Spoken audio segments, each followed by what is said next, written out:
ట్రైబల్స్ని తీసుకొచ్చి వాళ్ళని మట్టి మనుషులని మిషన్ గన్లుగా మలిచాడు ఆయన. బ్రిటిష్ గవర్నమెంట్ని దడదడలాడించాడు. మొత్తం బ్రిటిష్ ఎంపైర్ హడలిపోయింది 2 ఏళ్ళు. ఈ కథలో అంతా హీరో సీతారామరాజుని చంపేస్తాడు. ఈ కథలో ఒక విలన్ కూడా ఉంటాడు. ఆ విలన్ పేరు గాంధీ. ఎందుకంటే నాకు ఆయన ఎవరో తెలియదండి, ఎవరు అన్నారు, ఎవరు ఉన్నట్టు కదా అని పైకి చెప్పాడు. ఇక్కడ ఉన్నటువంటి పరికమైన కాంగ్రెస్ వాళ్ళు అల్లూరి సీతారామరాజు ఒక దొండగిడు, బందిపోటు, ఇలాంటి వీళ్ళని మనం క్షమించకూడదు అని చెప్పేసి స్టేట్మెంట్ ఇచ్చారు కాంగ్రెస్ వాళ్ళు. అంటే అక్కడ అది. దాని తర్వాత పుస్తకం శ్రద్ధానంద. మహాత్ముడు అని మన మహాత్మా గాంధీ గారు మహాత్ముడు అని ఓపెన్గా పిలిచిన ఆయన స్వామి శ్రద్ధానంద. మహాత్మాని పిలిచాడు ఆయన సౌత్ ఆఫ్రికాలో ఉన్న. ఆ శ్రద్ధానంద ఆయన ఎంత గొప్పవాడు అంటే ఢిల్లీలో ఉన్నటువంటి జుమా మసీదులో ముస్లిమ్స్ ఆయన పిలిచి మసీదులో ఆయనతో ప్రవచనం ఇప్పించారు, వేదం చదివాడు ఢిల్లీలో. అంత గొప్పవాడు. చంపేశారు ఆయన. నిలువున ఒక ముస్లిం వచ్చి అబ్దుల్ రషీద్ అనేవాడు చంపినవాడు నా బ్రదర్ అన్నాడు. ఈ శ్రద్ధానంద వాడి గురించి మాట్లాడకూడదు, ఆయన చేసింది తప్పన్నాడు గాంధీ, విలన్ గాంధీ. ఆ పుస్తకం అయిపోయింది. దాని తర్వాత భగత్ సింగ్ దీని తర్వాత కట్టాలన్నమాట. భగత్ సింగ్ అనేవాడు నిజంగా మనిషికి ఇన్స్పైర్ చేయగలిగిన ఆల్ టైమ్ గ్రేట్ హీరో ఉన్నాడు భగత్ సింగ్. 25 ఏళ్ళు నిలలేదు, నవ్వుతూ చచ్చిపోయాడు, నాడుతూ పాడుతూ వాడు. నా పుస్తకం మొదటి చాప్టరే భగత్ సింగ్ ఊరినటువంటి దృశ్యంతో మొదలవుతుంది. ఆయన పక్కన రాజగురు సుఖదేవ్ చేతులు వేసుకొని పాడుకుంటూ నవ్వుకుంటూ వెళ్ళి వాళ్ళకి మెడకి ఇదే అక్కడే నాకే నేను తీసుకుంటా అని చెప్పి నిలబడి ఇంక్విలాబ్ జిందాబాద్ అన్నాడు, చచ్చిపోయాడు. అట్లాంటి భగత్ సింగ్ని ఉరి తీస్తే నువ్వు ఆగితే ఉరి తీస్తావు, ఆపుతావు అని వేవేవాడు ఇర్విన్ అంటే లాట్ ఇర్విన్. అక్కర్లేదు మీరు గాంధీ అన్నాడు, గాంధీ విలన్ గాంధీ. ఇక దాని తర్వాత పుస్తకం సుభాష్ చంద్రబోస్. ఈ దేశానికి ఇప్పుడు నీ మొదటి పుస్తకం సమాధానం. ఈ దేశానికి స్వతంత్రం సుభాష్ చంద్రబోస్ వల్ల వచ్చింది. ఈ మాట సుభాష్ చంద్రబోస్.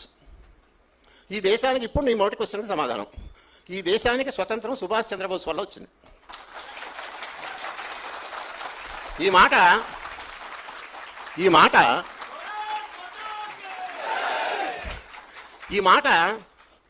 నేనంటే నువ్వు వినవు. ఎవరి ద్వారా ఎవడనాలి? బ్రిటన్ ప్రైమ్ మినిస్టర్గా అప్పుడున్నవాడు అట్లీ. వాడే మనకు స్వతంత్రం ఇచ్చినవాడు. అంటే అక్కడి నుంచి వెళ్ళిపోయినవాడు వాడు కదా. మరి నువ్వు ఎందుకు ఇచ్చావు, అసలు ఏమైంది కదా అని ఆయన 4 ఏళ్ల తర్వాత 1955లో అనుకుంటా ఆయన కలకత్తా వచ్చినప్పుడు గవర్నర్గా ఉన్న ఫణిభూషణ్ చక్రవర్తిని ఆయన ఉన్నాడు. ఆయన అప్పట్లో కలకత్తా హైకోర్టుకి చీఫ్ జస్టిస్.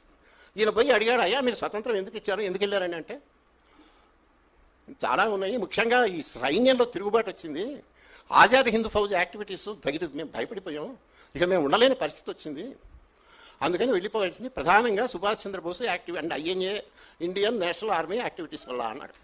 ఓకే. ఆయన రెండో క్వశ్చన్ అడిగాడు, మరి Gandhi what is the impact of Gandhi అన్నాడు.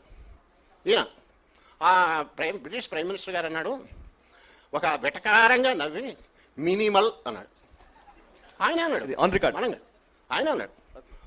అంబేద్కర్ ఇదే మాట అన్నాడు, సుభాష్ చంద్రబోస్ ఇది రెస్పాన్సిబుల్ ఇది అని బిఆర్ అంబేద్కర్ స్పష్టంగా స్టేట్మెంట్ ఇచ్చాడు. అప్పుడే గాంధీ గారి టైంలోనే ఎవరికి భ్రమలేం లేవు. ఎందుకు అంటే ఒకటే చిన్న ఎవరికైనా మతి ఉండాలి ఆ మాటలు అనేవాళ్ళకి. ఈ కాంగ్రెస్ వాళ్ళు చేసినటువంటి పనికిమాలని ఉద్యమాలు ఉన్నాయే, అందులో లాస్ట్ ఉద్యమం అనేది షాడో ఏదో పిచ్చి వాళ్ళను మ్యాచ్ ఫిక్సింగ్ చేసుకొని బ్రిటిష్ వాళ్ళతో వీళ్ళు ఆడిన నాటకాల పేర్లు వీళ్ళు ఉద్యమాలు అన్నారు. అందులో లాస్ట్ ఉద్యమం పేరు క్విట్ ఇండియా. ఆ క్విట్ ఇండియా 1942లో మొదలైంది, 1943 కల్లా అయిపోయింది, మొత్తం చల్లారిపోయింది. గాంధీ, నెహ్రూ, ఇక్కడున్న ఈ అమ్మాంబాబు రాజకీయాలు అందరూ జైల్లో పడ్డారు. 4 ఏళ్ల పాటు 1942 తర్వాత ఉద్యమం అనేది లేదు. ఆ తర్వాత నడిచిందంతా జిన్నా రాజకీయం నడిచి శబ్దంగా ఉన్నప్పుడు వాడు పరిగెత్తుకుని, మామూలు పరిగెత్తటం కాదు, ఎవడు ఎంట పడ్డట్టు పారిపోయాడు బ్రిటిష్ వాడు. ఎట్ట పారిపోయాడంటే వాడిని పారిపోయాడు చేసిన వాడు సుభాష్ చంద్రబోస్. ఆ బయట ఇక్కడ మీకు ఈ దేశం వీరుల జాతి అంటానికి స్వతంత్రాన్ని ఎవరు ఇచ్చారంటే ముఖ్యంగా మీరు వీర సావర్కర్ చెప్పాడు. 1857లో జరిగింది ప్రథమ స్వాతంత్ర సంగ్రామం, ఫస్ట్ వార్ ఆఫ్ ఇండిపెండెన్స్. విన్నారు కదా, సిపాయిల తిరుగుబాటు అన్నారు. అవును, ఆ సిపాయిల తిరుగుబాటుని ఆయన ఫస్ట్ వార్ ఆఫ్ ఇండిపెండెన్స్గా పెట్టాడు, అందరం ఒప్పుకుంటాం. మరి ఫస్ట్ వార్ అదైతే సెకండ్ వార్ ఏది చెప్పండి? ఏం లేదు.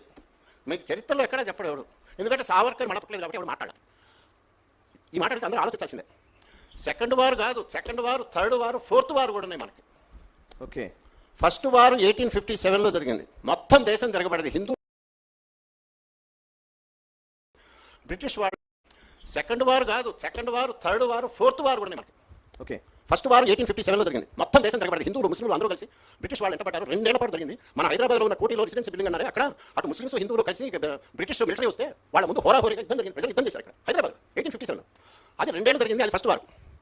దాని తర్వాత సెకండ్ వార్ ఎప్పుడైందంటే ఫస్ట్ వరల్డ్ వార్ జరిగినప్పుడు 1913లో విదేశాలకు పొట్టకూటి కోసం వెళ్ళినటువంటి అన్ని దేశాలకు వెళ్ళిన భారతీయులు అమెరికాలోని కాలిఫోర్నియాలో శాక్రమెంటో అనే ఊళ్ళో 2013 నవంబర్లో సమావేశమై మనందరం భారతదేశం నుంచి వచ్చాం, మన భారతదేశాన్ని మనం రక్షించుకోవాలి, మన స్వాతంత్రం తెచ్చుకోవాలి, దానికి మనం ఏదో చేద్దాం అనుకుని గదర్ అనే పార్టీ పెట్టారు.